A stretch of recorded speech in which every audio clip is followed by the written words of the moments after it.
Hey guys, it's Forsaken Reality here of the 21st episode of the Remnant tutorial series. In this episode, we're going to be setting up our laser sight for our projectile prediction.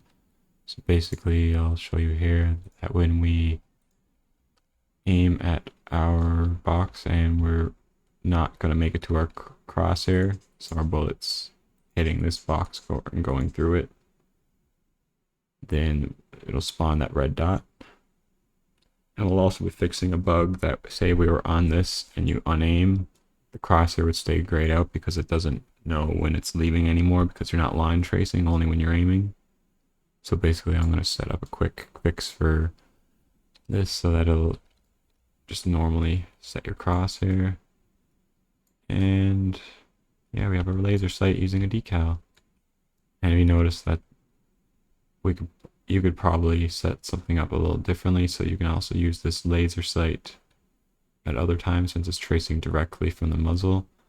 And you could even use things like maybe even make a crosshair decal to make your crosshair trace from your muzzle, which could be pretty cool. I'm probably going to do a tutorial series on that later on.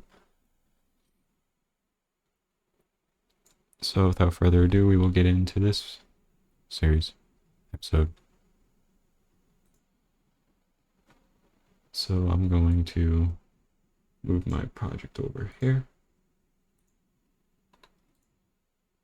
And the way we're going to do this is we're going to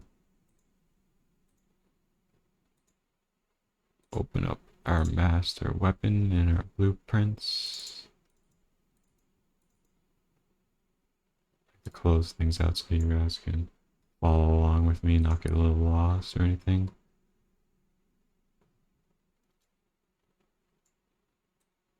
I'm going to comment this. Then I'm going to comment this. Set crosshair fade for shot prediction.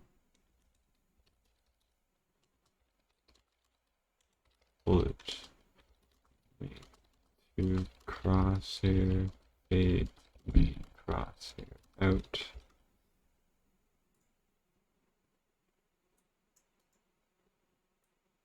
And there's our event tick.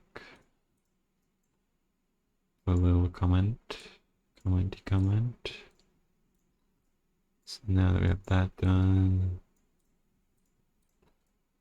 I'm going to come down right here by our fire effects.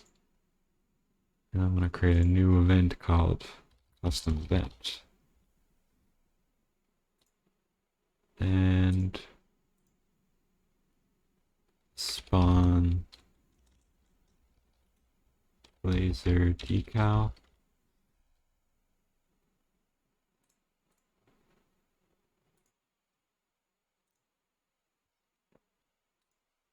Branch. I'm going to be checking if our different hit targets. So if we do have different targets, we will spawn our projectile. If not, then we won't spawn our decal. So drag out spawn decal at location. And our location is going to be our impact prediction. Set the size to 3. Rotation, we'll set that to 0. Set our lifespan to 0.01 so that doesn't stay on the screen too long. And from here we also, so that we can, I'll actually leave that out so I can show you.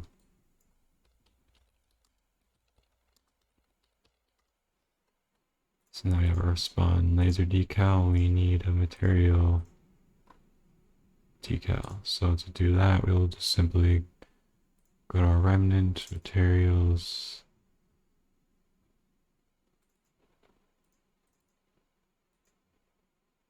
And don't have a material to use as a default, so let's make one m underscore laser sight.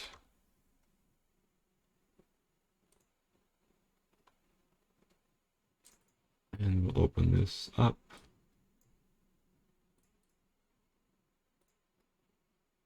And it will be a decal, deferred decal. It'll be translucent. That's all we need to set over there. And now we need a texture sample. So hold T and click to create a texture. And a color vector, 3 vector. So we can hold 3 and click, create the color. And we'll want a multiply node, so hold M and click. And we will multiply the RGB of the texture and the color there. And that will create our base color. And for my color, I'm just going to go with a red for my red dot site.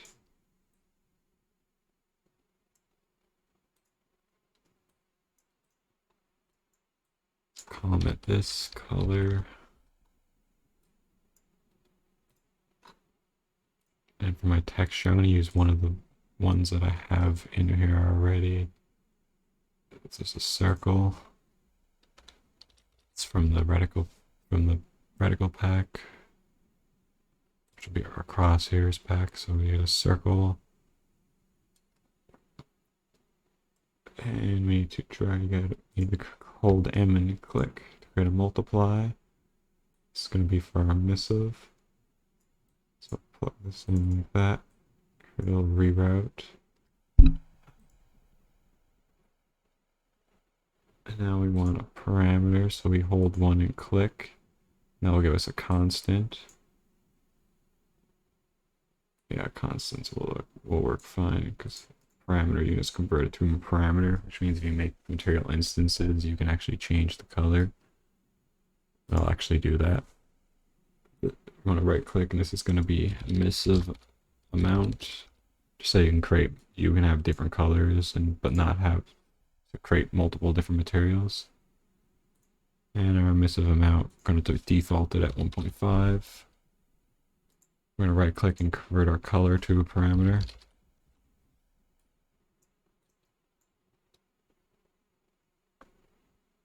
And if we want to set a new, we can use different textures. So say we wanted to have it, you had your own dot that you wanted to have a different shape or something, we can use this. So that'll be set the texture.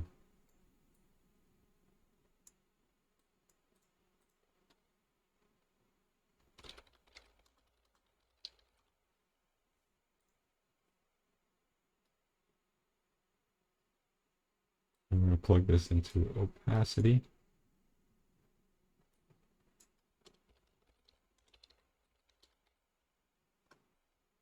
And that is our emissive. Sorry, this one's going to go into emissive, not opacity.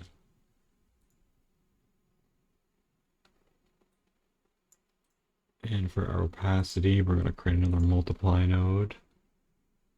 And we're going to plug it into the alpha, or the alpha of the texture there and the alpha of the color. Not very good with materials, so I apologize if I get some of these terms wrong. I only know like some of the basic nodes like you're seeing here. Colors and textures and multiplies. And the emissives and scalar parameters. Some vector stuff, but other than that I don't know like the actual functions for like the UVs and stuff, and I don't know really too much about those. Multiply the opacity by that, and then we'll create another multiply node.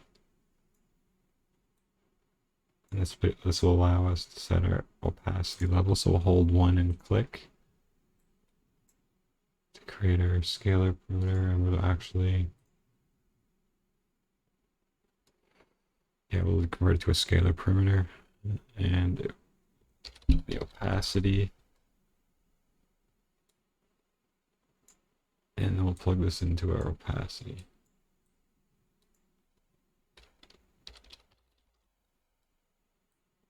It's a little bit different in my project, so that's why I had to think about it a little bit, because I wanted it to basically work so you can set different colors. I never thought of that before. As quickly I got it done.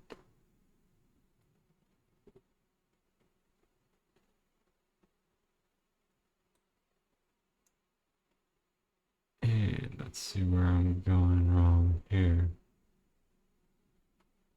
Oh yeah, opacity. We need to set a default opacity value and I'll set 0.5. And now we can actually see it. Let's save.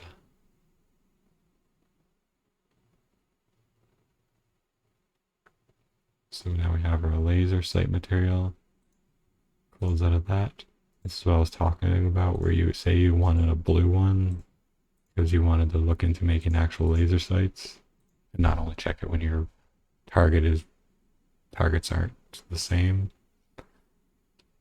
So we do a material instance mi underscore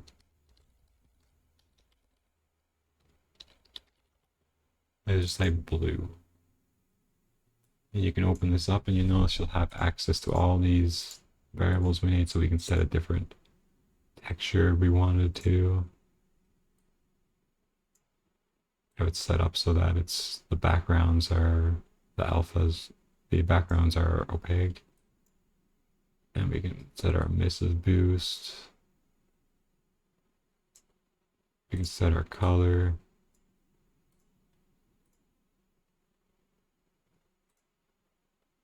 So I'm just going to use the circle. We can set our opacity.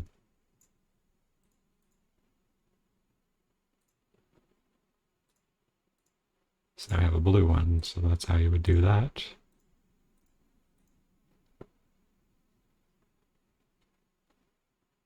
And now we just want to go into our master weapon again. Search laser.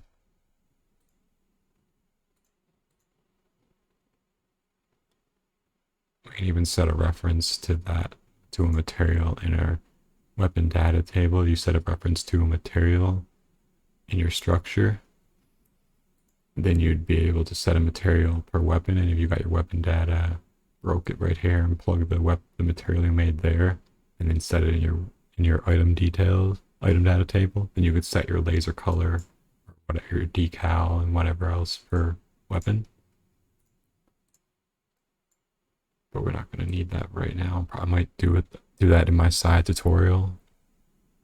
Do I change that? I'm going to do like a little one and outside of the Remnant tutorial, since this has nothing to do with it. We want to drag out of here, and we want to. Okay, so I'm just going to show you the problem with this. We're spawning our decal now. We should be. Oh, we're not spawning it because we didn't call it.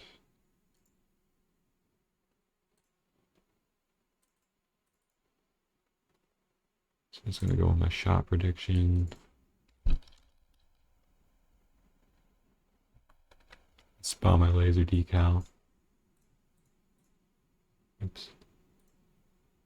Not going to do that. And now to show you the problem with our laser decal.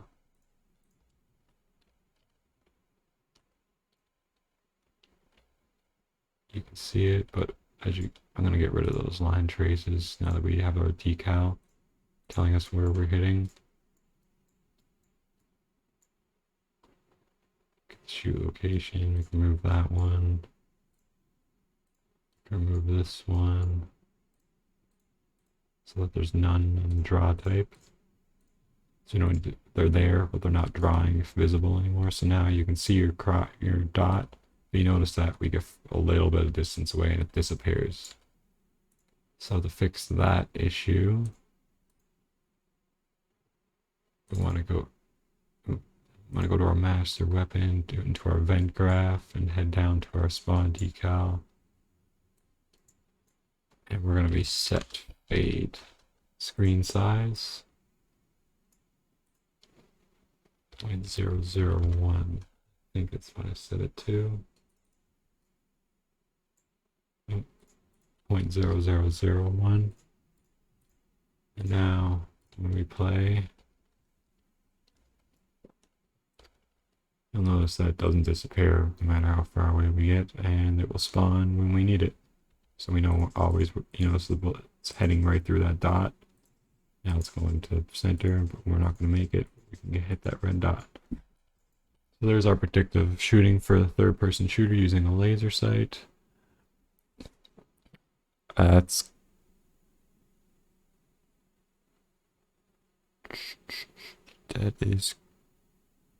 going to be everything for this episode. If you found this video helpful and want to see more, don't forget to hit the like and subscribe button so you don't miss out on any new tutorial video uploads. If you have any questions, suggestions, or comments, feel free to leave those in the comments section below or join my Discord server using the link in the description. Thanks, and I'll see you all in the next episode when we work on our... I'm not sure, but we'll figure that out in the next episode.